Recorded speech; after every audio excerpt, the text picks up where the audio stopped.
Namo tassa bhagavato arahato sama sambuddhassa.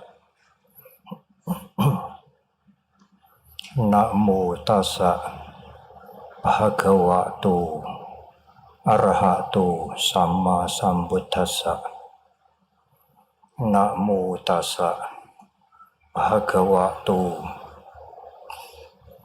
arahato sama sambuddhassa. Tangko panithang dukkha nirodha gamini patipadha Arya Saccang bhawe tabhanti.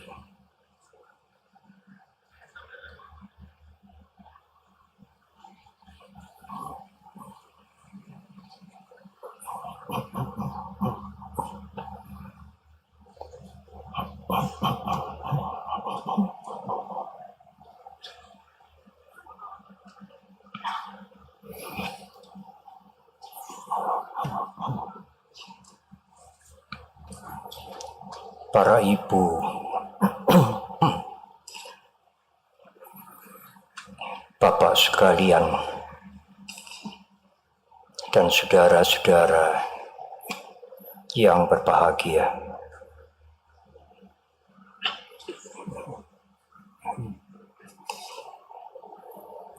ingin rasanya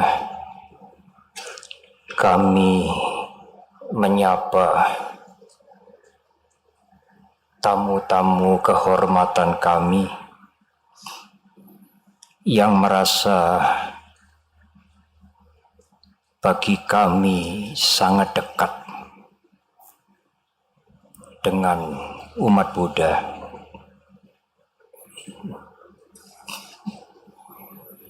Saudara-saudara kami,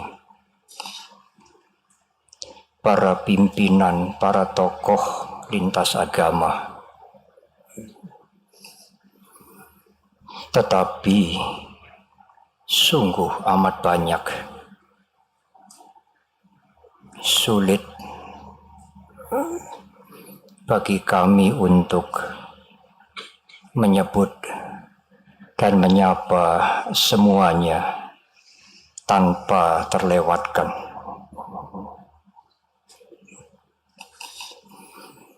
Tetapi kami berpikir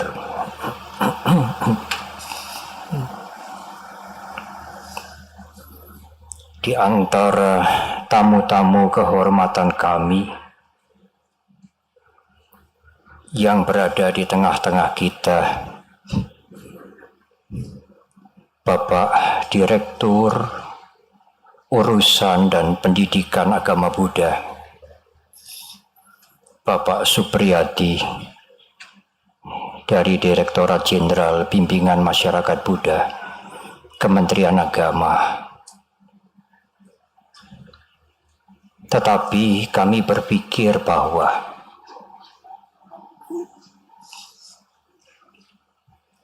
di antara tamu-tamu kehormatan kami, bersama kami adalah Bapak Dr. Lukman Hakim Saifuddin yang menjadi Menteri Agama kita pada tahun 2014 sampai dengan 2019. Sebagai Menteri Agama, tentu beliau mewakili semua umat beragama. Oleh karena itu, izinkan pada sore hari ini saya menyapa Bapak Dr. Lukman Hakim Saifuddin mewakili semua saudara-saudara kami, para tokoh-tokoh umat beragama yang hadir pada sore hari ini.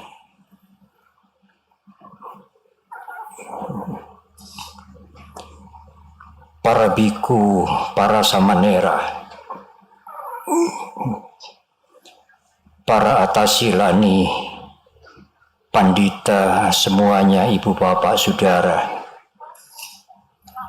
yang oleh Sangganayaka tadi disebutkan datang dari 34 provinsi.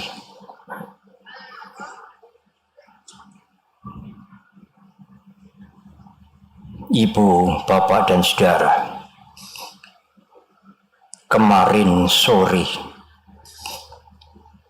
kami menyaksikan para biku, samanera, atasilani, pandita, dan segenap umat melakukan pradaksina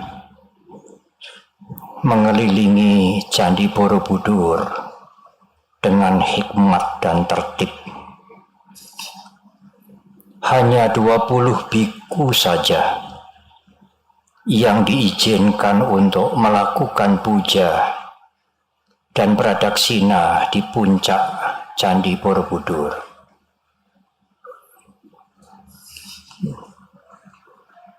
Kami umat Buddha dengan sungguh-sungguh ingin berkontribusi tidak hanya membantu UNESCO tetapi membantu pemerintah kita untuk preserve, untuk menyelamatkan dan melindungi Candi Borobudur. Oleh karena itu, permintaan saya, umat Buddha sekalian, tidak harus naik ke Candi Borobudur. Bisa melakukan puja dan berpradaksina di sekeliling Candi Borobudur.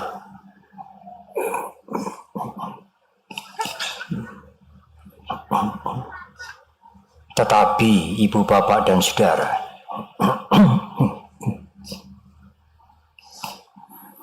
saya mendengar dari saudara dekat saya, Pak Nyoman Alim Mustafa, yang sore hari ini hadir lenggah di deretan tamu-tamu kehormatan bersama putrinya, menceritakan kepada saya bahwa di salah satu negara di Eropa, saya tidak perlu menyebutkan namanya, ibu bapak dan saudara bisa bertanya kepada Pak Nyoman. Ada seseorang yang ingin memesan kepada Pak Nyoman untuk membuat Candi Borobudur di Eropa yang besarnya, bentuknya persis dengan Candi Borobudur kita.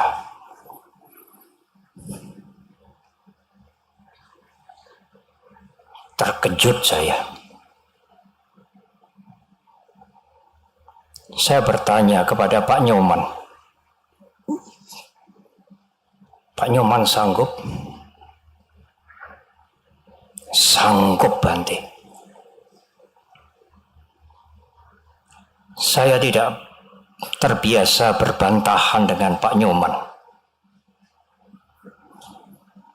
Tetapi kali ini saya berusaha untuk membantah Pak Nyoman. Saya mengatakan, tidak mungkin Pak Nyoman. Andai kata Pak Nyoman bisa membuat Candi Borobudur sebesar Borobudur, persis Borobudur di Eropa,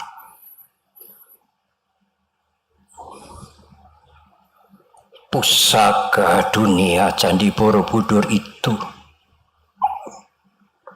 tetap berada di tanah air kita di sini. Yang Pak Nyoman buat itu adalah Borobudur KW1 atau KW2.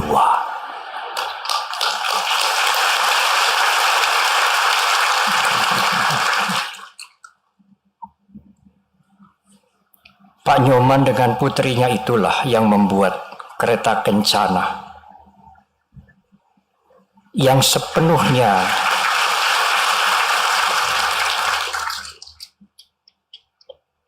dengan budaya nasional kita. Pak Nyoman juga yang membuat Buddha Rupang di depan kita dengan 5 murid beliau.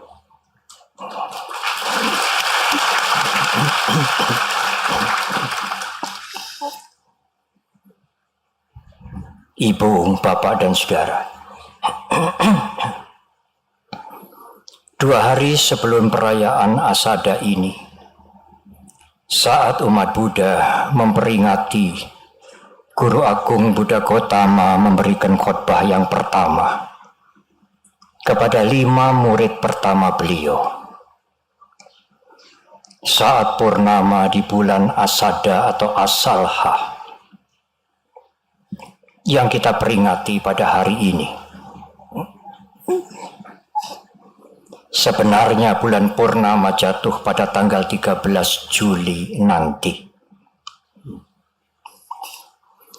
2 hari yang lalu, 1000 lebih umat Buddha mendaraskan, membacakan sutta-sutta atau sutra-sutra khotbah Guru Agung kita dari kitab suci Tipitaka. Tetapi selama 2 hari lebih sedikit sampai tadi siang hanya bisa dibacakan 20 sutra.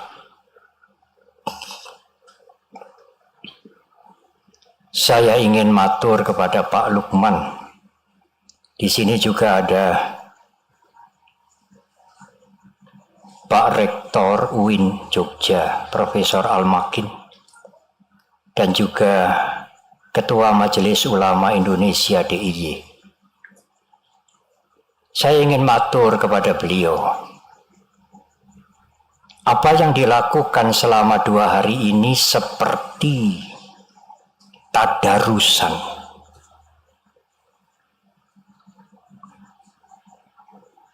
Mboten saged kataman.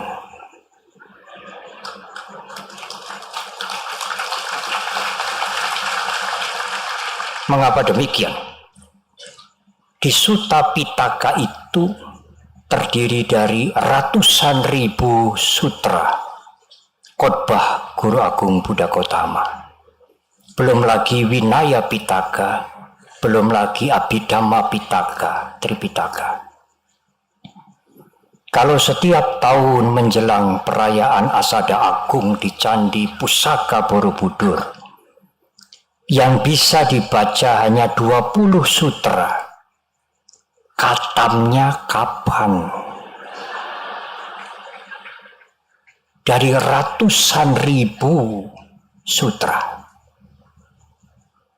Di antara saudara-saudara nanti kalau lahir kembali, hadir di tempat ini kembali mengikuti pembacaan sutra-sutra Tripitaka, masih belum katam. Tetapi ibu, bapak, dan saudara, meskipun ratusan ribu sutta, ratusan ribu khotbah Guru Agung kita, karena beliau bertemu dengan bermacam-macam lapisan masyarakat, bermacam-macam orang pada waktu itu, dengan ability, dengan kemampuan yang berbeda-beda, sehingga ratusan ribu khotbah yang dicatat dalam kitab suci Tipitaka. Meskipun demikian, sebenarnya inti ajaran Guru Agung Buddha Gautama sangatlah simpel, sederhana. Ajaran Guru Agung kita hanyalah membicarakan menjelaskan kepada kita tentang penderitaan dan lenyapnya penderitaan. Tidak ada yang lain. Guru Agung menamakan jalan itu dengan jalan tengah. Lebih dari 2.600 tahun yang lalu. Jalan tengah itu disampaikan oleh Guru Agung kita pada waktu khotbah pertama, yang tadi diulang dengan sangat baik dalam bahasa Indonesia. Ibu, bapak, dan saudara, izinkan saya sekarang menguraikan dhamma atau dharma ajaran Guru Agung kita jalan tengah itu dengan agak mendalam. Puji-pujian untuk Pak Nyoman selesai.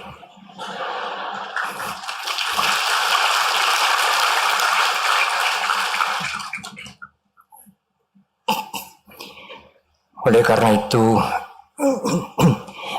saya mohon perhatian para biku, para samanera, tasilani, pandita, dan ibu bapak sekalian.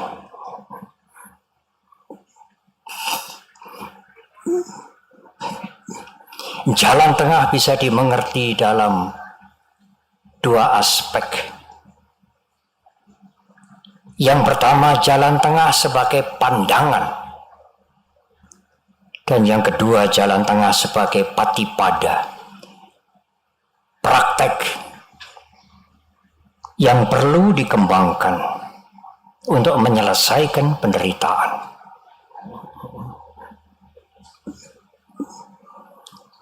Pada zaman Guru Agung kita hidup, ada dua pandangan yang bertolak belakang. Yang pertama, di dalam bahasa Pali dikatakan tang jiwang tang sarirang. Jiwa itu dengan jasmani sama. Tang jiwang tang sarirang. Jasmani itu dengan jiwa sama. Kalau jasmaninya dinikmatkan, diberikan yang enak-enak, dimanjakan, maka jiwa juga akan bahagia. Karena jasmani sama dengan jiwa, jiwa sama dengan jasmani, tang jiwang tang sarirang.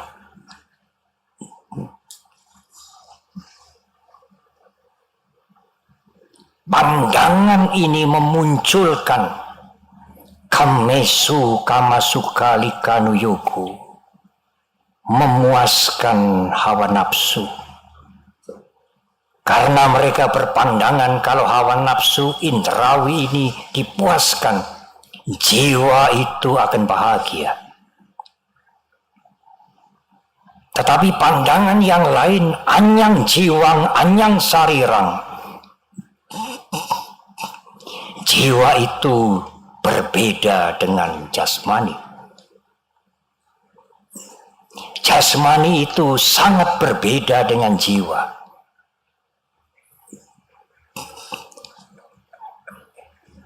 Oleh karena itu, jasmani yang menjadi belenggu jiwa itu, yang tidak sama dengan jiwa itu, harus disakiti, dihancurkan, supaya sang jiwa bisa bahagia. Tidak lahir kembali, tetapi menuju kepada kekekalan abadi. Itulah pandangan anyang jiwang anyang sarirang. Jiwa itu berbeda dengan sarira, dengan jasmani. Jasmani itu bukan jiwa, jasmani itu belenggu.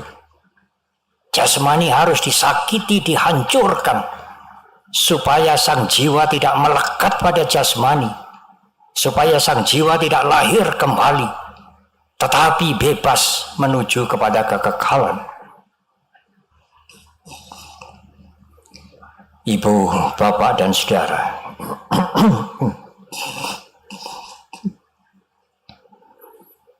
pada saat mencapai pencerahan sempurna,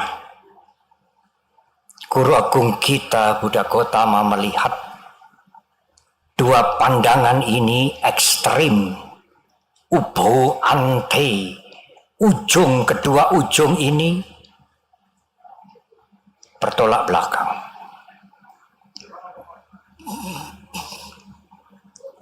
Guru Agung kita menjelaskan bahwa memang mental itu tidak sama dengan jasmani. Memang mental itu tidak sama dengan fisik. Jasmani atau fisik itu bukan mental, tetapi mental dengan jasmani itu sangat berhubungan. Tidak bisa dipisahkan. Salah satu contoh, kalau kita bisa melihat, karena kita mempunyai caku winyana, kesadaran mata. Tetapi tidak hanya kesadaran, kita bisa melihat karena ada caku ayatana, mata daging ini. Terjadilah penglihatan. Seandainya hanya ada mata daging ini, tidak ada kesadaran, mata daging ini tidak bisa melihat. Seandainya hanya ada kesadaran tetapi mata daging ini rusak, juga tidak bisa melihat. Penglihatan terjadi karena ada winyana, karena ada caku ayatana, mata daging, dan juga ada rupa aramana atau rupa ayatana, rupa yang dilihat. Karena penglihatan ini, mata daging ini, kesadaran mata ini tidak bisa melihat suara, tidak bisa melihat bau. Harus ada rupa ayatana, landasan di luar yang dilihat. Dan mata daging ini adalah landasan di dalam caku ayatana, dan ada kesadaran. Kalau ketiga-tiganya tidak ada, atau salah satu tidak ada, tidak mungkin kita melihat. Memang mental, kesadaran, winyana, consciousness tidak sama dengan fisik. Memang fisik tidak sama dengan mental. Tetapi mental dan fisik itu saling berkaitan, interconnected, interdependency. Anda tidak bisa melihat hanya dengan mental. Andai kata benar jiwa atau roh itu sangat berkuasa, yang utama jasmani ini tidak berguna. Kalau seseorang buta, rohnya tidak bisa melihat sendiri, mentalnya tidak bisa melihat sendiri, tanpa alat, tanpa landasan yang disebut dengan mata, dan juga sasaran yang dilihat, rupa. Itulah yang dikatakan majjhima dhamma, pandangan sebagai jalan tengah. Bukan tang jiwang tang sarirang yang akan mendorong seseorang untuk memuaskan hawa nafsu. Bukan anyang jiwang anyang sarirang yang mendorong orang untuk menghancurkan jasmaninya, merusak jasmaninya supaya sang jiwa bisa bebas. Bukan, keduanya adalah ekstrim.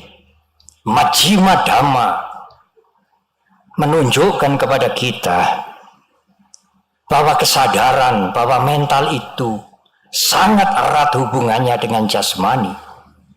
Jasmani itu landasan yang diperlukan oleh mental kita. Memang tidak sama, tetapi tidak terpisahkan. Itulah jalan tengah sebagai pandangan. Majjhima Dhamma. Kemudian, ibu bapak dan saudara, jalan tengah sebagai patipada. Jalan tengah sebagai praktek untuk menyelesaikan penderitaan ini. Yang sesungguhnya penderitaan itu kita sendiri yang membuatnya. Bukan hukuman, bukan datang dari luar, tetapi mental kita sendiri yang membuatnya. Guru agung kita pernah mengalami dua cara hidup yang ekstrim. Sebagai pangeran putra mahkota yang selalu bergelimang dengan kenikmatan, kemegahan, kenyamanan. Kemudian beliau meninggalkan itu dan menyiksa diri selama 6 tahun.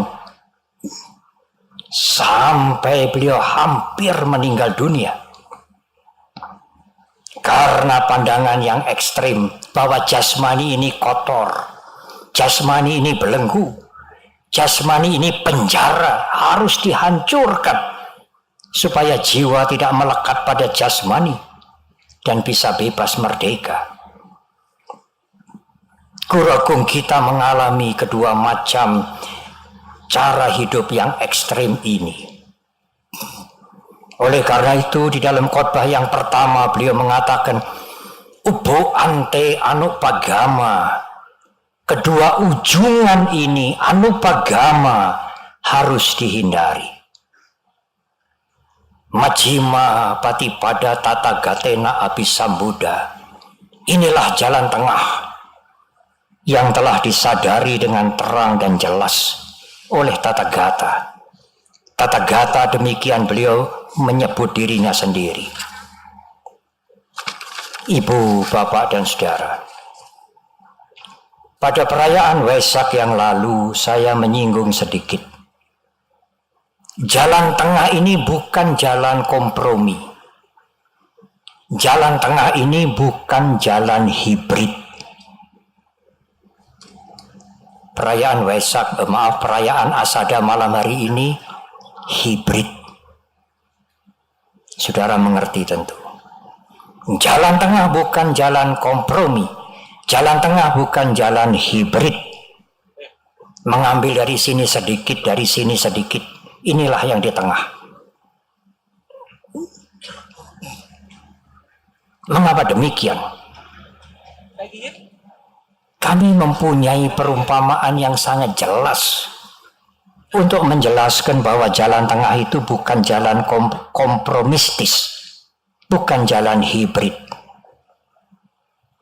Karena di sisi kanan, di sisi sini, di sisi situ, sebagaimana jalan, di sisi sini jurang, di sisi situ jurang.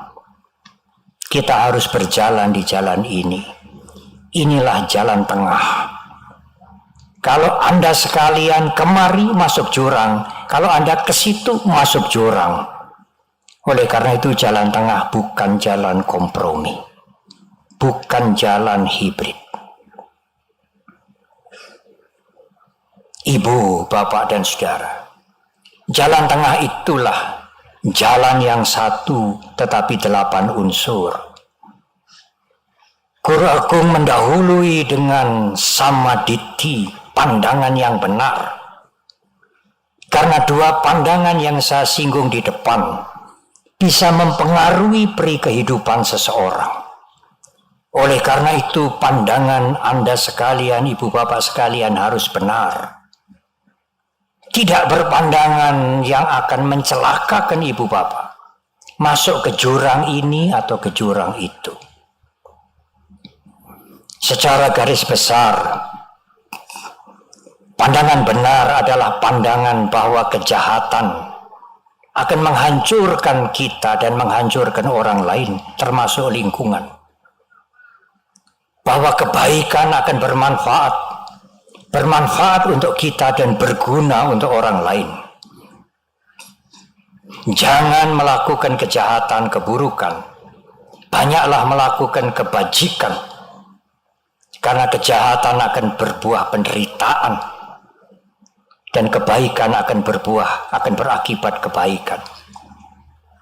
Pandangan benar adalah pandangan tentang hukum karma.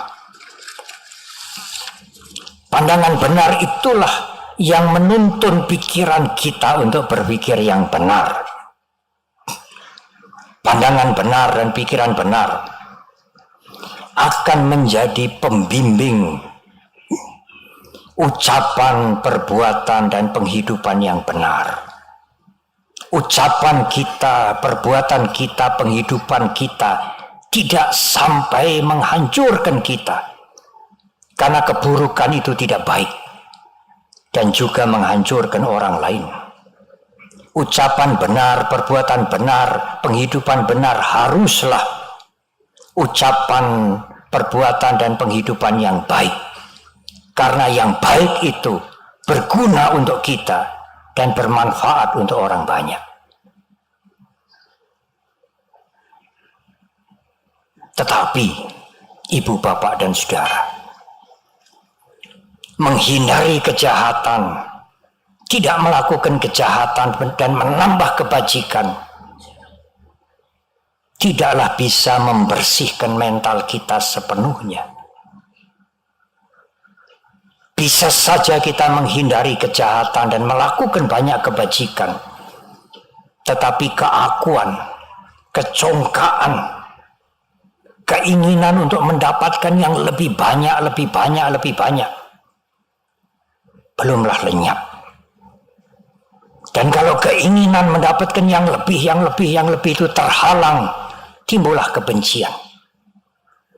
Ini adalah urusan mental, bukan urusan ucapan, perbuatan, dan penghidupan. Mental ini harus dibersihkan dengan usaha ke dalam yang benar, kesadaran yang benar, awareness, dan meditasi yang baik. Kalau kesadaran kita ini kita pertajam, kita berusaha ke dalam untuk mempertajam kesadaran kita, keawasan kita, dan ketenangan mental dengan bermeditasi, maka ucapan, perbuatan, dan penghidupan kita akan benar. Benar karena kesadaran kita yang menuntun. Bukan lagi pandangan atau pikiran yang didapat dari ajaran. Kesadaran kita sendiri yang berkembang, ketenangan batin kita sendiri yang berkembang, akan menjadi penuntun perilaku kita. Itulah ibu, bapak, dan saudara secara garis besar jalan tengah. Dengan jalan tengah maka kita akan mempunyai perilaku yang baik, yang tidak merugikan orang lain, tidak merugikan masyarakat, termasuk saudara menulis WA seenaknya, kemudian menggunakan medsos sembrono. Berkali-kali saya ingin mengingatkan, meskipun cerita itu, gambar itu benar, bukan hoax, janganlah tergesa-gesa dibagi. Orang yang menerima itu belum tentu kuat mentalnya menerima gambar saudara, menerima berita dari saudara. Mereka bukan arahat, mereka bukan orang suci. Pikirkan itu kalau Anda ingin men-share. Apakah itu berita, apakah itu foto, apakah itu peristiwa, meskipun benar.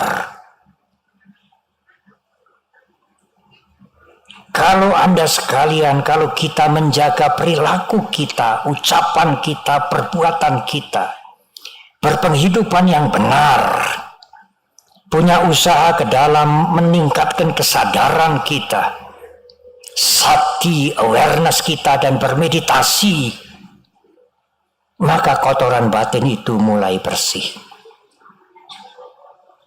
Kotoran batin yang mulai bersih itulah akan menimbulkan kebahagiaan.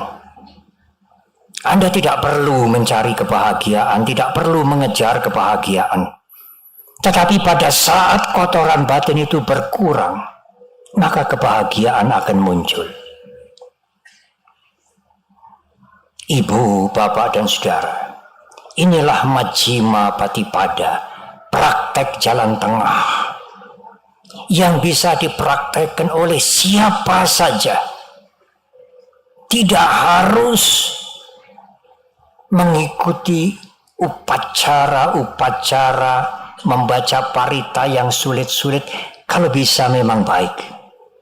Tetapi praktek jalan tengah tidak membutuhkan ritual, tidak membutuhkan upacara, juga tidak membutuhkan wisuda-wisuda. Jalan tengah ini adalah jalan yang universal. Tidak melakukan kejahatan, banyak melakukan kebaikan, menjaga perilaku kita, tidak merugikan orang lain, yang juga merugikan diri kita sendiri. Apakah itu bukan universal?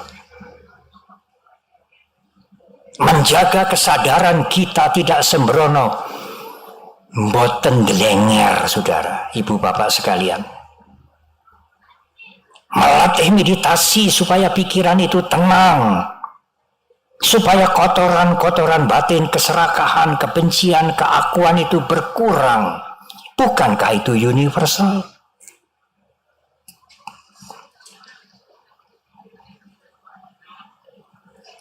Ibu, bapak, dan saudara,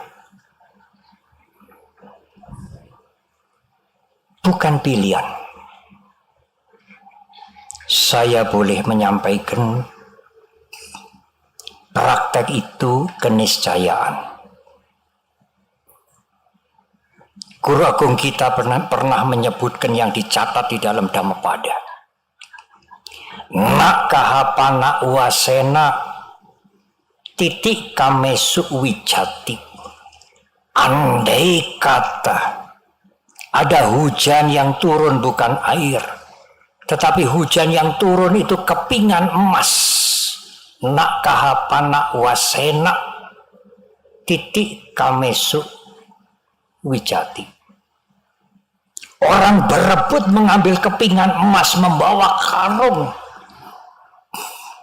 sampai berkarung-karung.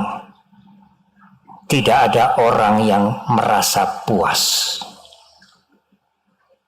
Apa sada duka kama itik winyaya pandito.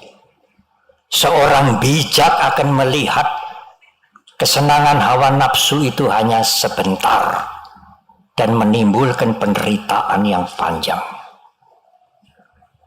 Oleh karena itu, menjaga diri dari perilaku yang buruk, banyak melakukan kebajikan, berusaha ke dalam, mempertajam kesadaran, bermeditasi supaya batinnya tenang, bukan pilihan, tetapi keniscayaan. Kalau saudara ingin hidup bahagia, karena dengan kotoran batin, kilesa yang dikurangi, Anda akan bahagia, semakin bahagia, semakin bahagia.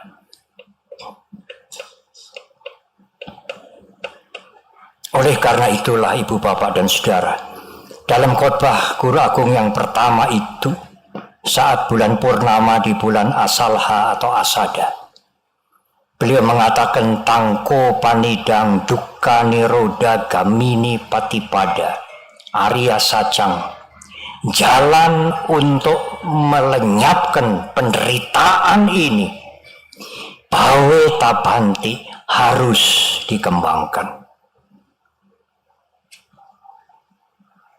Tidak hanya membaca sutra-sutra, tidak hanya mendengarkan uraian, mengingat-ingat khotbah Dhamma, tetapi prakteklah. Tanpa praktek, kotoran batin ini tidak akan berkurang. Mendengar memberikan kepuasan. selama tidak ada transformasi perubahan dalam berbicara, bersikap, Anda tidak akan mencapai kemajuan menuju kebahagiaan. Saya berpikir 2 tahun lebih kita terkena pandemi COVID. Ajaran-ajaran Dhamma, diskusi Dharma itu masif sekali. Lewat live streaming, lewat Zoom, lewat rekaman-rekaman. Khotbah-khotbah kami yang kuno-kuno itu didaur ulang banyak sekali. Umat Buddha bisa mendengarkan uraian Dhamma ini 24 jam kalau mau. Lewat media sosial selama 2 tahun. Sehingga saya berpikir selama 2 tahun juga tidak ada asada seperti sekarang. Sehingga saya berpikir selama 2 tahun umat Buddha mendengar Dhamma, Zoom, live streaming, dialog, bahkan bimbingan meditasi lewat media sosial. 2 tahun penuh. Saya berpikir mungkin sekarang yang hadir ini banyak orang-orang suci.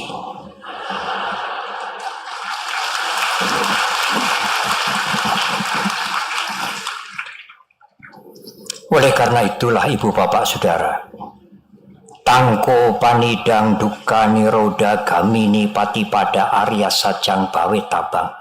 Jalan untuk melenyapkan, setidaknya mengurangi penderitaan itu, bawe tabanti, harus dikembangkan. Siapa saja boleh mengembangkan, karena jalan ini universal.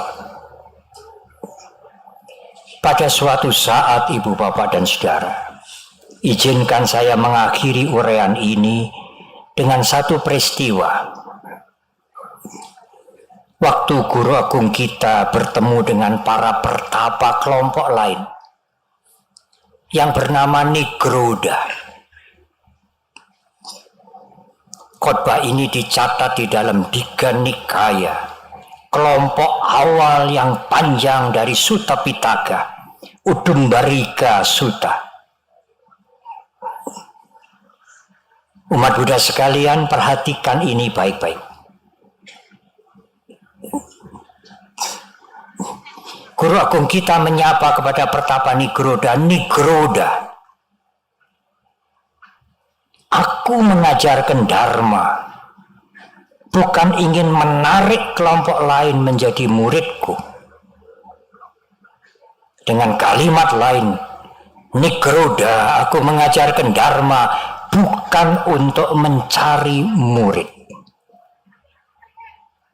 Aku mengajarkan Dharma dengan tujuan bukan, atau sebalik, atau dengan kalimat yang lain, bukan bertujuan supaya engkau meninggalkan gurumu yang semula. Yang ketiga, Nigroda, aku mengajarkan Dharma bukan bertujuan agar engkau meninggalkan tradisi dan kebudayaanmu. Bukan. Tetapi Nigroda, ada hal-hal buruk yang kalau engkau lakukan, kalau siapa saja melakukan, akan menghancurkan dirinya dan menghancurkan orang banyak. Itu yang kujelaskan. Dan Nigroda, ada hal-hal yang baik, yang sangat baik.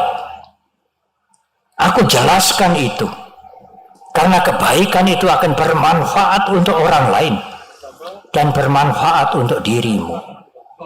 Itulah tujuanku mengajar Dharma.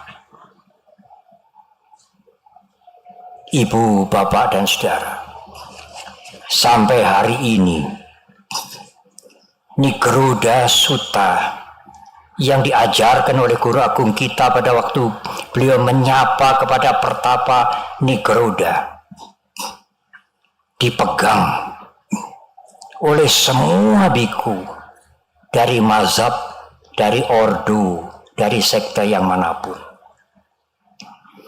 Aku mengajar dharma bukan untuk mencari murid. Aku mengajar dharma bukan bertujuan supaya engkau meninggalkan gurumu yang semula. Aku mengajar dharma bukan bertujuan agar engkau membuang tradisimu dan kebudayaanmu semula. Tetapi ada hal-hal yang buruk yang menghancurkan. Itulah yang kuajarkan. Dan ada hal-hal yang sangat baik, yang bermanfaat. Itulah yang kujelaskan kepada kalian. Dengan kalimat yang lain, ibu bapak dan saudara. Tidak ada yang tersurat, apalagi tersirat. Guru agung kita memerintahkan murid-muridnya untuk convert, menarik kelompok lain menjadi umat Buddha. Tetapi ada kewajiban moral bagi kita untuk contribute, memberikan hal-hal yang baik kepada masyarakat, supaya yang baik ini bisa berguna bagi banyak orang. Saya ingin mengutip pernyataan seorang guru meditasi yang sudah suwargi, sudah almarhum.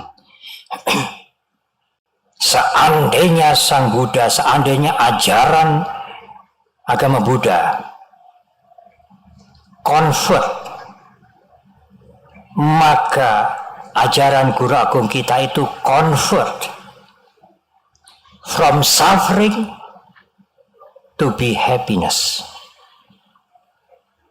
Seandainya menggunakan kalimat convert, maka ajaran guru agung kita itu convert penderitaan, menarik penderitaan menjadi kebahagiaan.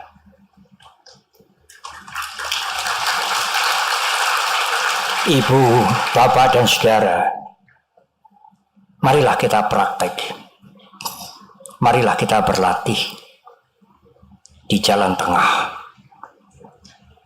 Karena jalan tengah itu dukkha nirodha gamini patipada, praktek untuk mengakhiri penderitaan. Akhir dari penderitaan ini bukan hadiah dari siapapun. Pawe tabang kita harus mengembangkan sendiri. Selamat merayakan asalha khotbah pertama guru agung kita. Semoga kita maju dan terbebas dari penderitaan. Kalau kita maju dan terbebas dari penderitaan, kita juga memberikan kebahagiaan kepada orang banyak, kepada masyarakat, kepada bangsa, kepada negara ini, kalau mampu kepada dunia, kepada semua makhluk. Semoga semua makhluk berbahagia. Terima kasih.